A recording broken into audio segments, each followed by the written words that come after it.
red bird is not a bird of prey. She is a scarlet macaw whose name is Scully. Few people realize that in the wild and domestic situations, parrots eat meat. They are omnivores just like we are. These meat items come from the usual sources the birds consume, which are insects, grubs, and the like, but parrots will occasionally eat carrion, especially marrow carrion. A group of macaws will fly down to the skeleton of a carcass that has been stripped clean by other scavengers. With their powerful beaks, they're able to break open the bones and eat the marrow inside.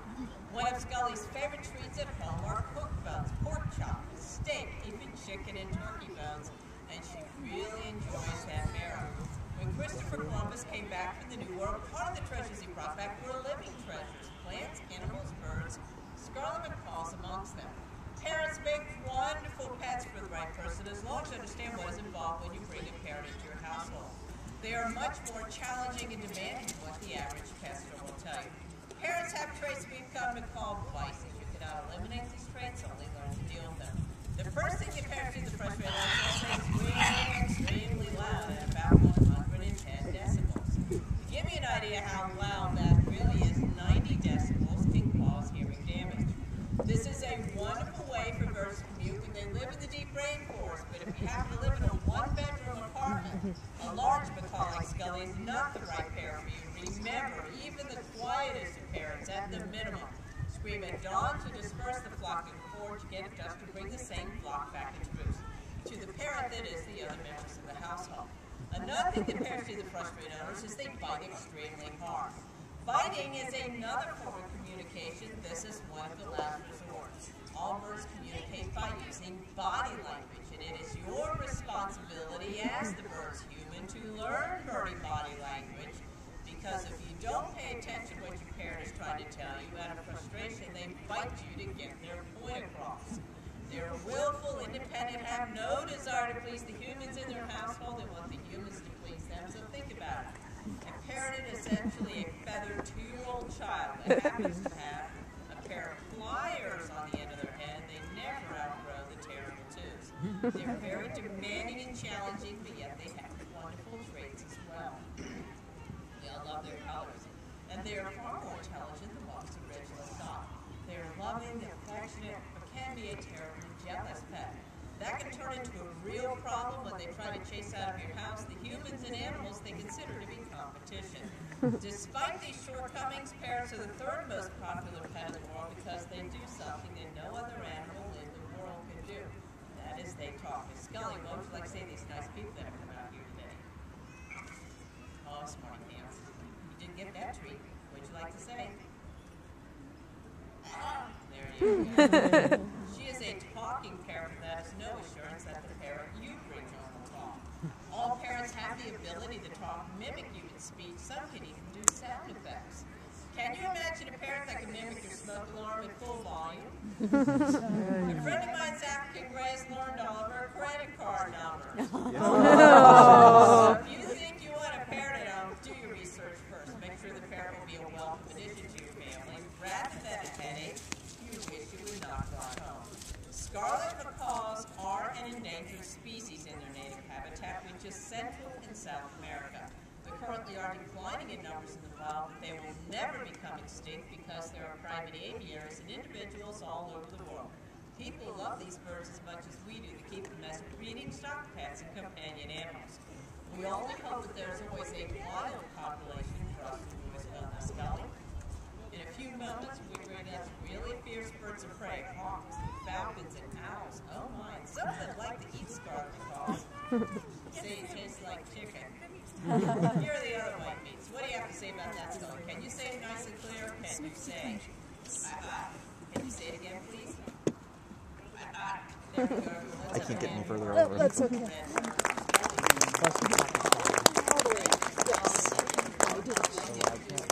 My name is Kitty Arisa. I am a master. Oh, sorry. I have been practicing falconry for almost 40 years. I lost an eagle falconer, one of around 60 eagle falconers, one of 7 women eagle falconers currently in this country. My husband and assistant is Sir Peter Rathbull, and he'll be helping me with the birds that we use in our presentation. We're here to tell you about the art of falconry. That is the art of using trained birds of prey for hunting.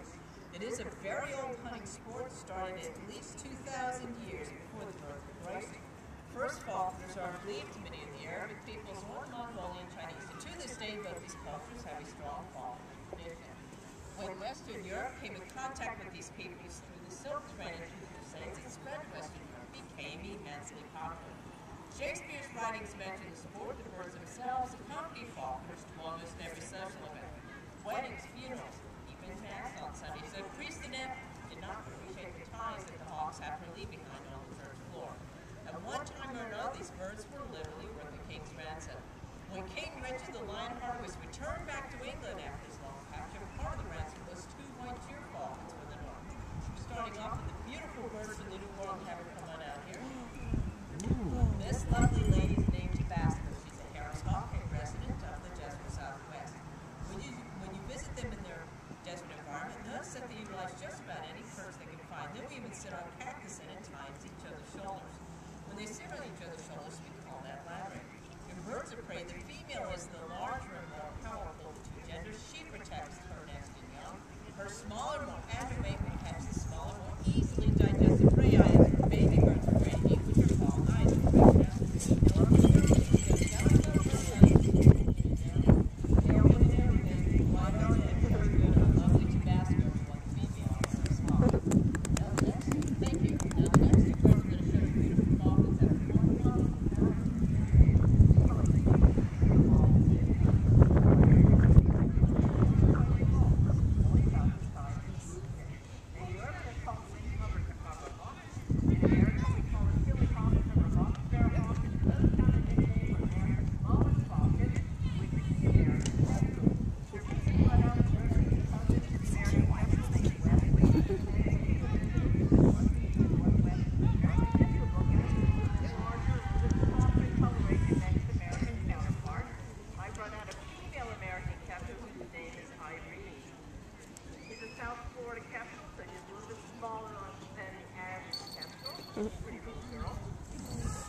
We have started a page on Facebook called Park Orchestrals.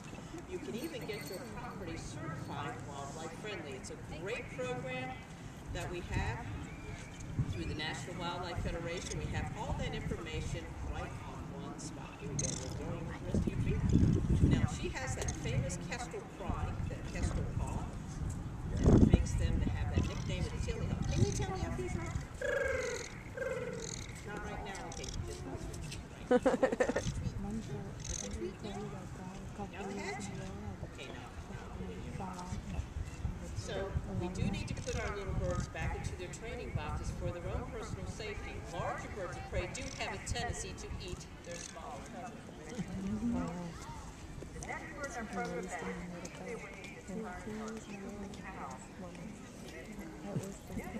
barn owl.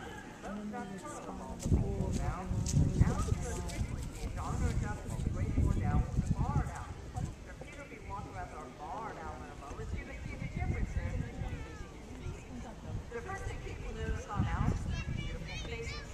Their faces are functional and they are actually a parabolic sound receptor, following what they hear to the ears on the sides of their head, which are placed asymmetrically. One ear is actually higher than the other and tilted at a different angle. This gives all owls, but especially the barn owl, the best directional hearing of any creature on earth. And I'm going to demonstrate that. I'm going to hide out in plain sight. We'll see how Newton will find me by the sound of my voice. So right back here, and let's see if we can get our Newton to do.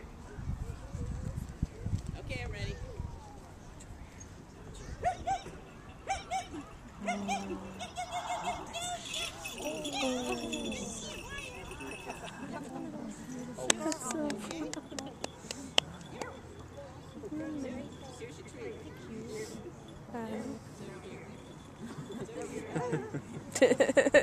It likes the cloak.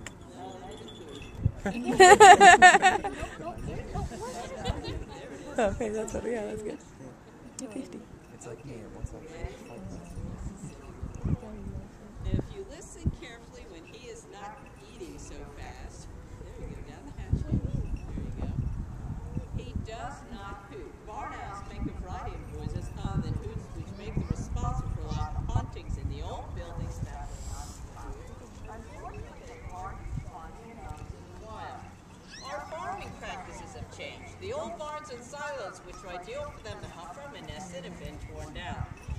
as farmers and landowners realize the rodent control value of owls, they're putting up nest boxes and perching platforms for owls to hunt from. One pair of barn owls in the spring was observed bringing 23 mice to the nest in a 1.5-hour period. Excellent and natural rodent control considered to be far more ecologically sound than using cats. Studies have found that cats for rodent control present a whole lot of problems. Instead of killing destructive rodents, cats kill more songbirds, and I mean a lot. Over 100,000 songbirds each day, adding up to close to 4 billion songbirds a year are killed by outside cats. These non-native invasive predators are causing a problem because our bird populations are down 40% in the past decade alone, and they are a major issue in this decline. So we support, as well as wildlife biologists, the Cats Indoors program. Great program gaining momentum nationwide. Grab one of our cards, read about it on our links page. You'll see why as well. So Peter's brought out a beautiful barred owl whose name is Norton. Norton was found dead on the side of the road in upstate New York. He had some permanent crippling injuries from the auto collision. His left eye is blind from the retina being separated. His left wing is fused at the wrist from the bones being broken. Inadvertently, you're all responsible for such injuries. I don't know if anyone who tosses trash on the road, but if you toss a food item such as an apple core or a pizza crust, you toss that on the road, you attract rodents. That in turn attracts their predators. Over 60,000 birds per year killed in our highways each year. Let's reduce those numbers, not toss out that attractive nuisance food trash. Our kids come well, we can hear it locate by sound. Nighttime vision for an owl is equally impressive. For them, the source of light only needs to be the equivalent of a candle held 1/2 a mile away. But owls have a poor sense of smell. To give you an idea how poor that really is, great horned owls love to kill and eat skunks. And you notice the white lively, they can turn their heads 170 degrees to focus on the object. So we're going to put these two back. We're going to bring out a beautiful red-tailed hawk-faced buster and our lovely falcon David, because we want to show you the differences between hawks and falcons. They look very much alike as they become owls and sharks for hunting. That is where the similarity ends. I'm going to tell you a little bit about our buster. He's a television star. He started a PBS Nature Special last year.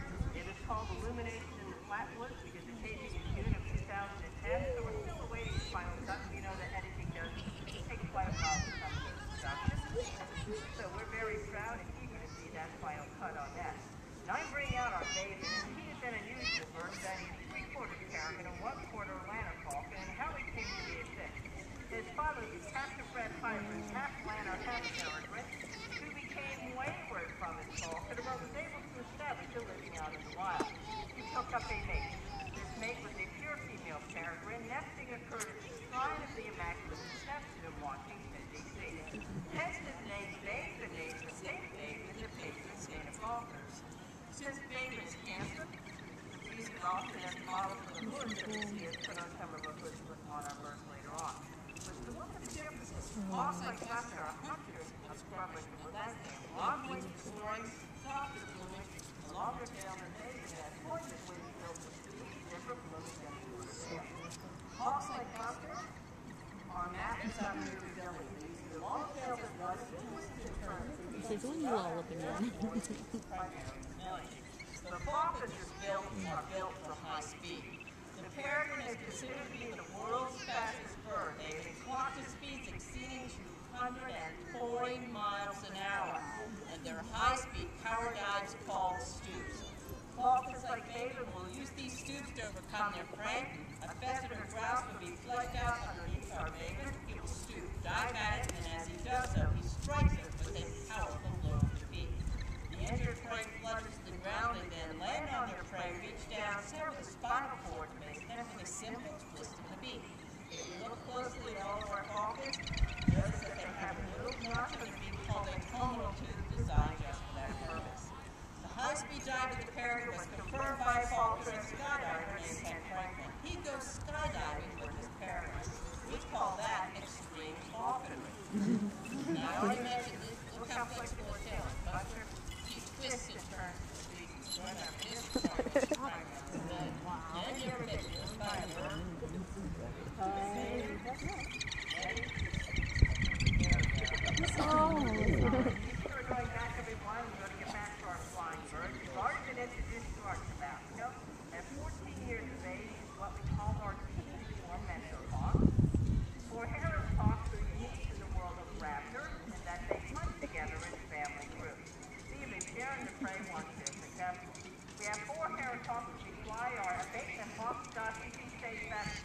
because she is excellent for pest control work, and that's what she does best. But these other three also are dual purpose birds. They do pest control work, and they also, as well, do educational programs.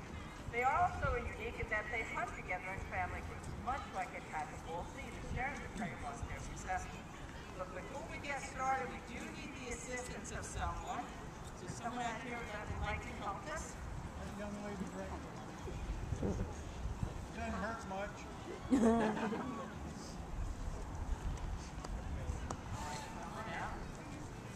What's your name, please? Okay, Chelsea, you have a very important job. There you go. Your job is to hold the T-post. This is a perch that we take in a field that we are in that is large, that doesn't have a suitable shape. Hold it to the end, Chelsea. There you go. That's your biohazard hat. I think you know what that means. All right. Now we're going to have our girls come out first and then our little boy. Now our Harris hawks will have free range this entire arena, so if you brought any articles of food, especially those boiled turkey legs, buy them from you, the hawks. Anyone to have a wild kingdom moment in the middle of their meal. If you are done with your food items, especially meat items, do not discard even the tiniest piece on the ground. Remember, they do have eyes like a hawk. Go looking for it. Okay, we're going to have Matthew come on out first. Come on, girl. Our most experienced hawk, One of our best flyers. she's got her hawk. You know, sweet Mercedes. And she's sometimes likely a white side. There you go, our two girls. They're going to talk to each other and Harris hawk. Proud. She's rough. She's real soft ones for them. Then we have our little boy. Come on, Doc. There we go, little hamster. It's our little boy. The girl sees you light about 800 grams. Not the big girl, 1,000 grams. Doc flies about 700. Notice that they do enjoy their hawk food. This is a gourmet hawk food. It's a combination of hot cold chicken, quail potato, and marinated minced mouse. Since these birds are predatory, we do our best to copy the natural diet that consists of the aforementioned roasted chicks, squawk partridge, and of course game that they have caught. Predatory animals that you have at home, your cats and dogs, practice the same dietary habits if given a chance. If you've ever let your pets go out forage for rats and mice, let them eat the big pot. Notice that they eat the entire animal if they're small enough, and with larger prey they eat the less appetizing internal organs. Predators do require veggies in their diet to get these veggies by consuming the stomach, intestines, and viscera. The entire carcass is small enough. So Peter's for a plain game of catch with our Harris hawk, so we recommend that you eat in the morning. Don't look up with your mouth open. Gotta go. Oh, here she is. She was on top of the lodge. She's ready. Now she's back.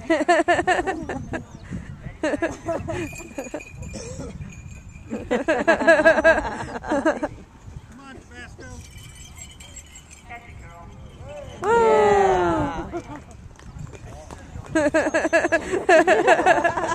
Oh, that's so funny.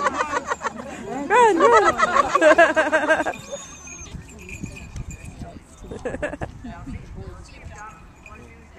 That's a dumb feather. Come on, Doc. Yeah. But being a bird parent in the wild is seemingly a wonderful way to live. Catch wild hunting whenever you're hungry, the master or mistress of your domain. Hard cold fact of nature, up to 9 out of 10 of these birds that have hatched in the wild this past spring will be dead before their first birthday. Young and experienced hawks die from either injury, disease, or most commonly starvation. This is where hawking is found to be very beneficial to the birds that come across the plain. We take it on a migrant, train them in fall, and we release them the following year. We have found the survival rate to be considerably higher than if we had left them on their own in the wild.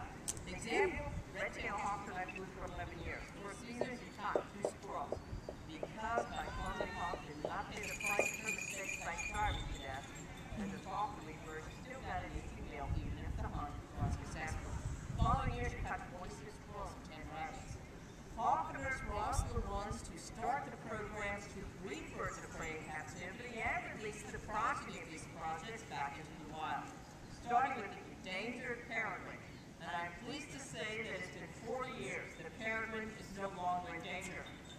have been removed from the list of endangered species.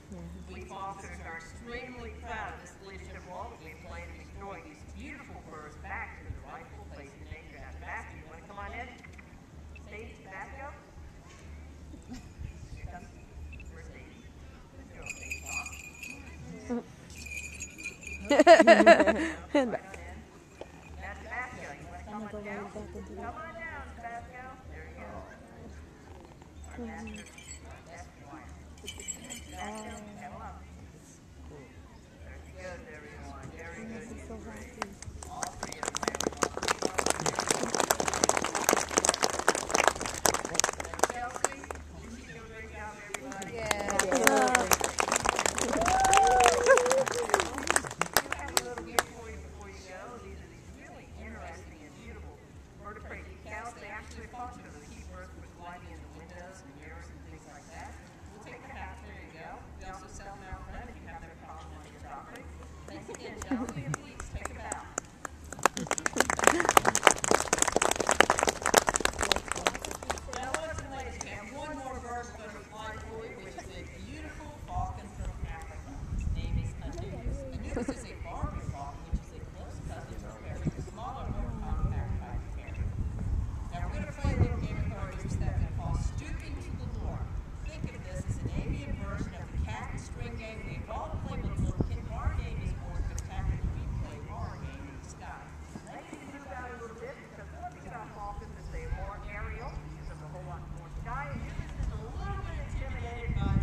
So, right, 13 years old, we've had him for a long time. He's been a great bird. We'll see what he can do. We kind of breathe, pick up a little bit, so it'll be a little bit easier for him to fly around. Okay, I am ready. Come on, Nubis. Here he comes, everyone. Now, Nubis is going to circle around and fly in a very different style that we've seen from the hawks and owls, because hawks use up a whole lot of time. He's going to circle around with a nice light breeze. There we go. We're going to have him play a simple catch from the wood. He's going to play a little bit. I know our business. This is wow, he's moving over there. weather. We absolutely Coming love back. this weather. I think he's coming back. Here it is. Breezy, no sun blocking us. And it's nice. Here we come, everyone. There we go. Whoa!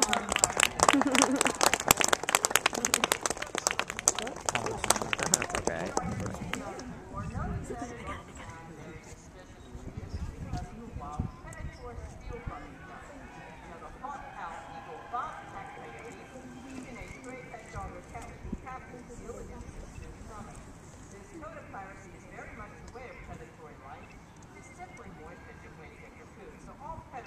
Are defensive of the meals, protective of the space around their meals due to piracy and safe practices. The beauty of falconry, though, is our birds trust to the point that many times we can stand right over them. This is very intimidating.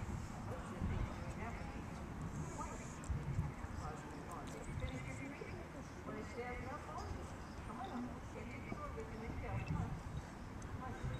There we go. Let's have a hand for a music.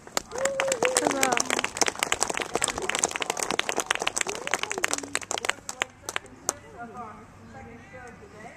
We do pass the hat at the end of the show, so those of you that would like to tip the performance of our birds or the training of the falconers would be appreciated. Sir Peter has our handsome barn owl Norton with him, and I'll be holding the news as well. Thank you so much for coming out to our birds of the Gauntlet, and please enjoy everything we have to offer in Connecticut. Faire. And also, remember, coming up next is for the in display by our master archer Bill Dark. He's going to be doing archery and displaying and demonstrating these marvelous. Thank you so much.